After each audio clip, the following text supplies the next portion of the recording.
Hey, hope you're having a great afternoon. I'm Jennifer Santinas. It's nice to see you again, or if this is the first time we're meeting, it's nice to meet you officially online. Um, if you are here right now, feel free to say hi. I have this pulled up. I think I can say hi in the comments at the same time. And if you're watching the replay a little bit later, this afternoon, tonight, tomorrow, uh, Facebook, whenever it shows you a year later, if you're my dad, say hi in the replay. My husband and I just were talking and I was like, I don't even know Facebook, how this does. I have friends that do more social media. I teach websites. That's what I'm good at. So that's what we're going to dig into today. Just want to give a few heads up on a couple of things. I can come back around and answer questions. So anytime you have a question, it can be middle of the video, beginning, end, whatever, drop that in there, or you can send me a message if you don't want other people to see your question. I totally get that. And we're going to go through kind of a play scenario for just a second, and then I'm going to actually dig in to some things that are really, really going to help you if you work with clients on any type of website project. Honestly, if you help with any piece of that, also, whether it's strategy or anything like that, this is going to be helpful as well. But I'm speaking mainly to you, people who are already website designers, want to be web designers this year. So congratulations are in order. Say you've booked your first client or you booked your next client, or it's been maybe a few, and it's okay if it's your mom's friend from college or your dentist cousin, whatever. That still is a client, and don't ever let somebody talk you down on that. Don't let everybody be like, well, I only got this client because it was my mom's friend or something like that. No, you got a client. That's so exciting. But as soon as you get that client, maybe you book it or however you do your booking process, and then you're like, wait, but like now I have to build a website. What do I need first? And so all these things kind of flood to your mind maybe. And so today I want to go over the top 3 things that you need for their website. And they're probably things intuitively but I'm going to actually go through what I do for clients, some areas that I've misstepped in the past, and then the things that you want to be doing instead, ways that I've made my process so much smoother when it comes to collecting things for websites, which end up resulting in such better websites for my clients. Okay. So before we dive in, next Tuesday, I always keep looking at this calendar. I kind of like specifically put it in the video so y'all can see. I'm not just like looking at this blank wall out the window. Next Tuesday, so a week from today, I am hosting a free 1 hour live, 1 hour long masterclass, all for website designers. If you, again, already website designer, if you are wanting to get better at building websites, if you have never touched a website before in your life, and you're like a friend of mine who today was like, hey, what's this certain thing? And she asked me about a piece of online business. I was like, you should try it. That would be awesome. If you've been like that with website design, this class is specifically for you. If you're a graphic designer wanting to dig into website design, if you, I'm going to talk for a portion of the class about Webflow, why I absolutely have fallen in love with it over the past while. And so if you are currently maybe using a different platform and you've been curious about that too, that class is going to be for you. Okay. You've got to get signed up for it though. It's not going to be like here on Facebook. The link is sitemakerstudio.com/class. And I keep like throwing this in here. My kids earlier today were asking, like, why do you talk with your hands? I'm like, because people talk with their hands. So sitemakerstudio.com/class. And that's also in like basically at this point, every link or profile that I would have somewhere. You should be able to find that link or send me a message and I'll get it to you. Okay. So again, theoretical or in real life, you've got that new client. Okay. So that can be a blessing and a curse. There's 3 main parts that we need when we put together a website. Okay. So you may be already thinking about them, and that's fine. Like, say it louder if you are. Branding, images, and their copy. Okay, so just a little bit about each of those real fast before we dig into how to collect that and how to get this being like a much smoother process in your just in what you do. Like, let your clients enjoy the process, let you enjoy the process, and not let everybody just be like the content part. I feel like if you ask any website designer, that's like their least favorite part. So let's try to do this to make this a little more friendly and a little better for you and for those clients. So branding can consist of course, like logos, things like patterns, textures. In general, branding is a whole lot of other things. But when I'm talking about content collection for a website, branding specifically would be those things: logos, patterns. If they had icons or something like that, that would be fine too. I just want to check something real fast. Okay, cool. And then for their images, these could be professional images they've had, stock images that they've had. If they have made like graphics for their site, a lot of times web designers end up building lots of the graphics and things that you see on a website. But any type of images that they have, if they have portfolio images, depending on their business and type of service or products that they provide, product images, things like that. And then for the copy, that word kind of gets thrown around a lot. Again, I was talking to a friend earlier today and she mentioned copywriting. And I was like, let me make sure you're being clear and that we're understanding each other correctly. Copywriting, as far as website design goes, is typically just like all of the words on the site. So some people would argue and rightfully say like copywriting is more sales oriented or things like that. And then I've had clients before that 100% like very seriously were like, okay, so what's exactly the process? Like, do we need the lawyer? So you're going to put a copyright on my images? Like, they were very confused at first before I explained it. That when I meant we were going to collect their copywriting, that was words for their website. Okay, so there's a tip before I even get into these. Make sure your client knows what type of copywriting you're talking about, and don't give them a hard time if they don't know. It's okay. Once you explain it, they'll feel silly, and so you need to not make them feel more silly, I guess. But these three things are totally key to a website. So if you've ever been on a website that you loved or hated, and you think about some of those things, those three elements together really should make up the design. Okay. And the second that you kind of start asking for that stuff from clients, I feel like it can do a few different things, but one of them, it can bring up just this like nightmare version of it makes me think of like the Operation game, right? With the kids where you're like, zzz, zzz, zzz, where it just totally highlights everything that they're either nervous about or is like touchy or they're unsure about in their business and areas that they're not clear on. And you just get like just too close to like that goal that they have or that fear that they have or that thing they can't talk about or that product they don't know how to describe. And this can bring up all of this, just like collecting content in general.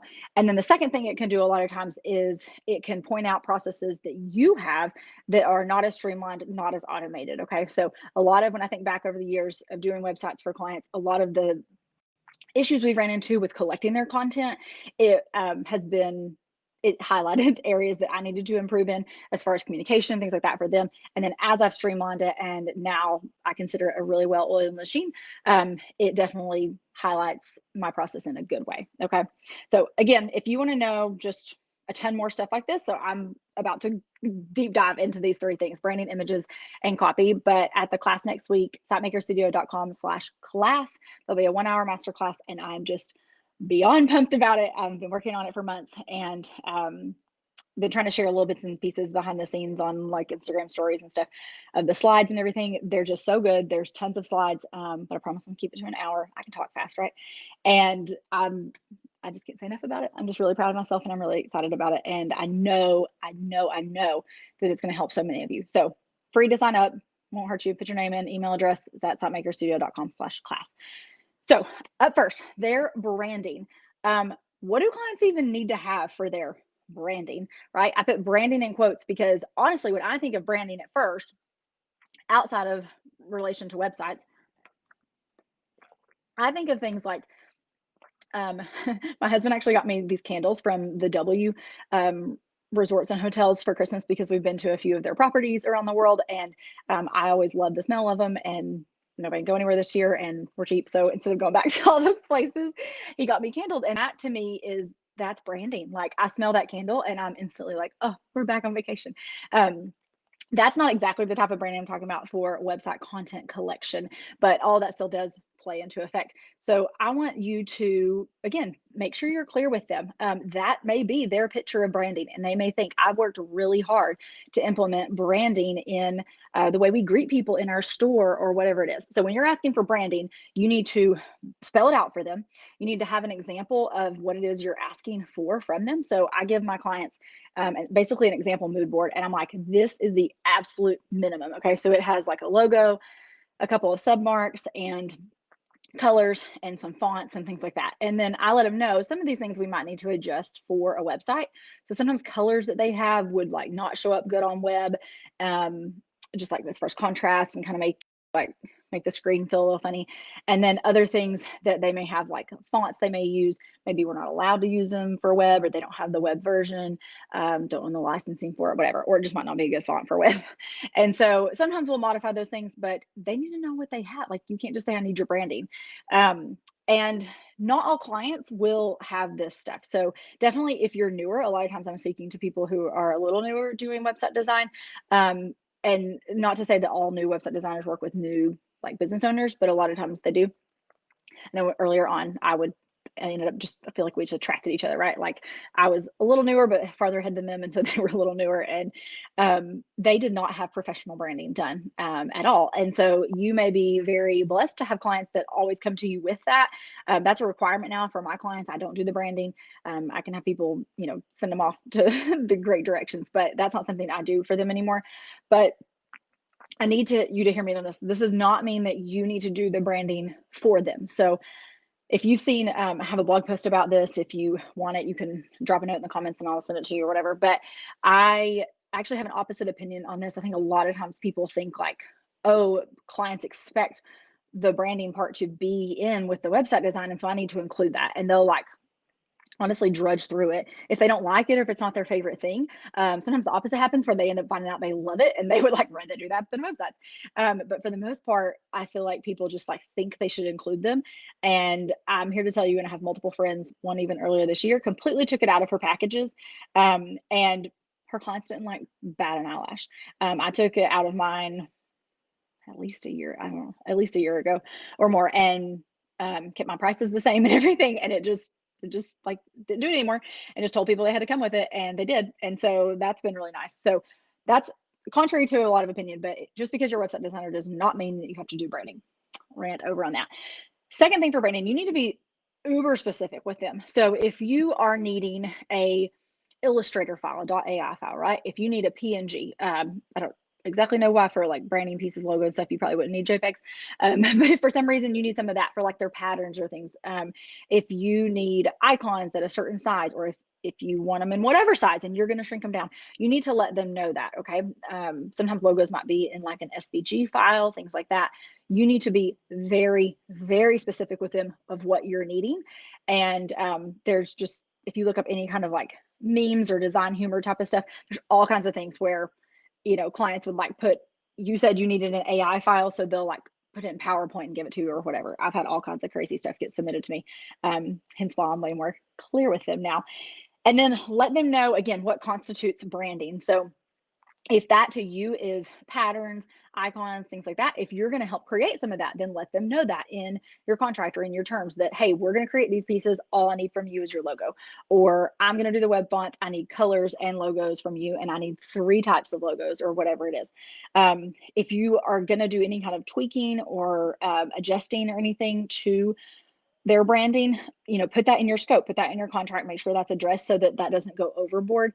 I can't even tell you how many hours, and if any of my past clients are listening to this, I have always loved lurking on your icons, but I can't tell y'all how many hours and days I've spent on things like icons where they just didn't have them, or maybe they had them or would have been happy to help come up with them, and I just didn't communicate it with them. Okay, so to sum that up in branding, make sure you tell them what they need, be really specific, and again, just if you need a Justin, just get all that stuff clear from the beginning. Okay. Second thing, we said branding, images, copy, right? So we're to the second one, images. Do you know what kind of sizes of images they need? What about like how to name them? What about alt text? Are the clients going to give you that? Do they even know what alt text means? You, the website designer, should definitely know what alt text means. But are you requiring that? There needs to be communication on that, whether again that's in contracts or in discovery calls or whatever. Do the clients give you all this stuff? Do you have to come up with it? I've had plenty of clients where they've just flat out been like, I don't have any images, and I just tell them ahead of time, like, let me know if you have them or not. If you don't have them, we'll help find them. Things like that. And so it can kind of feel like a scavenger hunt a lot of times getting images from clients, because you may make folders for them, they may make folders, they're going to send you a Dropbox link, but you prefer Google Drive. And the worst is like the just one more, or here's the last one email subject line, right? And it's like at 2 in the morning, like, oops, one more, and they're sending you that. Instead, if you are actually setting them up, rather, I prefer Google Drive, that's what I use for my clients, but if you're a Dropbox fan, or I've used Asana with clients before, anything like that, but you actually need to be setting up a system for them and for those images to be collected in. Okay, so what that looks like for me, and what that can look like for you, is making folders for each client. I actually have a master folder in my Google Drive, and I talk about this in depth and actually give a lot of these templates away in my course. And we'll talk about that at the masterclass. There's like no secret to that. Y'all know how this works, right? Masterclass. I'll talk about the course, but you'll learn, hopefully, like you are now, plenty from it, whether you move on with the course or not. But the idea of like making these master folders and then copying them and having them ready for the next client, I go over all of that. And so that's what I'm gonna suggest to you too, is make a master folder, have things like image label cheat sheets, or if you need folders pre-marked like portfolio and about page or homepage, however you want to organize it, that's going to work best for you to explain it confidently to your client, then put those folders in that kind of order. Okay. Be clear on where they can and cannot get images. So many of these have stories, y'all, but I'm not going to. I'm always afraid I'm going to embarrass somebody. I never would say their name, but I feel like if they heard me, they would definitely know who I was talking about. Let them know where they can and cannot get images from. And bonus points if you put this in your contract in some form. So I basically have like a clause that says, Jennifer and Typemaker Studio are not held liable for any images that you give to us. We're assuming, fully that you have all the copyright, licensing, all that kind of stuff. So I've had clients just pulled stuff straight from Google before. I've had them pull stuff off of Pinterest before. And I really don't think they were plain dumb, for lack of a better term. They seem to me like they truly thought they could get them from anywhere. I've worked plenty of clients that like, I was like, where did you get that image? Just kind of asking conversation, and they're like, I just Google it, whatever. I'm like, no, we can't do that. So let them know that you're the one they're hiring, right? You're the expert on it. So let them know, can't get images from Google, don't steal them from Pinterest, things like that. And then being kind, yet still really rigid about how they're going to submit those to you. So for example, I tell my clients they can give me any size of image, even really big ones. They're going to drop them in my Google Drive, right? I pay for like a ton of storage on Google Drive. So I don't care how big the images are. I've had photographer clients that we like busted through a ton of space.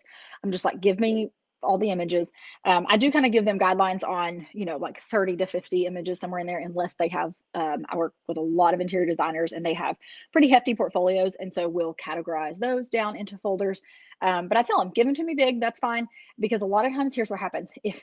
If I tell them to go ahead and shrink them down, or I try to get them to do it to save me a little bit of work, it doesn't actually save me work, because then I typically end up needing the originals because they maybe shrink them down too much, or the one area that we want to use this one amazing image is like they've squished it funny or cropped it weird or whatever. So I just tell my clients to give me all of their normal size file images, and that I will compress them down and make them the right size. And that way I'm putting, an image that's this big, I'm making it that big, and the one that's across the header section, like it gets that big. So that way they're not responsible for doing that. But I do make it really clear to them that I need them to come up with like the naming conventions for them, and that if there's any type of keyword research or anything like that, they need to hand that to me. If not, like say they send me a picture of interior with a brown leather chair, I'm going to type that in. If they need that to say, brown leather chair, interior design room done by Mike Stevens Homes or whatever, that's our builder, then they need to say that. And so if not, I'm just going to put it in as what I put it in as. So I'm just trying to be really clear with them on what I will and what I won't do for them as far as their images. Okay. Again, so we've had branding so far, we've had images, and now we have their copy. Again, make sure you're clear what copy means. So copy is the text on your website. You can be really specific and sales copy and all stuff, whatever. But to me, when I say copy, I'm always just talking to them about the text on their website. So here's what I've noticed. Again, working with clients for years and now teaching this to students for a few years. You get one of two scenarios, okay? Here's scenario number one. Yeah, okay, that's scenario number one. Long, awkward pause, silence, right? Okay, they literally say nothing until it gets right up to the deadline, and you are like, I need your stuff, where's your content, I need your text. And they may give you like a little bit of it, but it's not still enough to be like for their whole website. Okay, that's scenario number one. Had that happen plenty of times before. Scenario number two, they give you a really long version, Google Doc, Word, had it in PowerPoint, PDFs, all kinds of stuff. And at first you're like, this is awesome. This is so much content. Yay. But guess what? Too much content is like way more design time than you probably planned at all. If you've ever done any type of tracking, again, I teach students to do that. Even if you don't work hourly, track your time. Make sure you're getting faster and better at each project that you do. And so when somebody gives you double the amount of copy than like your last client, that's going to take maybe not double, but that's going to take you a lot more time to design that website because you have so much. And actually, I know I keep plugging it. That's like part of the fun of it, right? At the masterclass, I have a couple slides where I show mock-ups, and it's a conversation on mock-ups, and I show like one of my client sites, and it was super long. I had to actually take it like twice down the slide and showed them like when he gave me the copy, this is what happened was we designed it in wireframes. Luckily, didn't put too much effort into it, but it was so much. And once he saw it, he realized like, oh, that's way too much. That's not what I want my website to look like at all.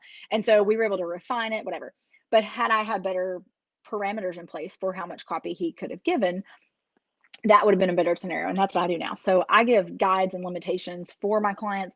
I'm here to serve them, right? So I'm never going to flat out be like, absolutely not. That's 300 characters too long, like Instagram does.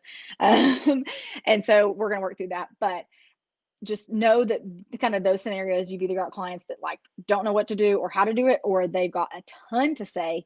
And then it's really tough because you know that not all of it's really necessary, or it's not all going to get read. And I kind of hate that for clients too, when I know that like their visitors are not even going to read all the stuff that they put a lot of time and effort into. So what you actually need to do, we're going to solve that, right? So we don't want one of those two scenarios. What you actually need to do is give clients a guide on how much copy is needed. So this could look like about this many words per page. It could be word counts. It could be, let's see, you could you could show them copy from a past client that maybe you thought had a decent amount and that was like a good also amount of design for the website. Show them other people's website. It doesn't have to be a website you've done. You can give them a copywriting guide. I actually have one that I've developed and then I give it to the course students, but it's kind of loosely based on the StoryBrand framework by Donald Miller. If you're here live or watching the replay and you love or have heard of StoryBrand, let me know. Write StoryBrand in the comments and we can have a whole side chat about that. I love them and I love that process. So sometimes even given that, like I've given that book as a client gift before, just letting them have some type of framework or formula. And so there are a lot of formulas out there, but your clients, without something like that, they're going to have almost no idea how to write it. If it's their second or third website, you're going to have stuff to pull from.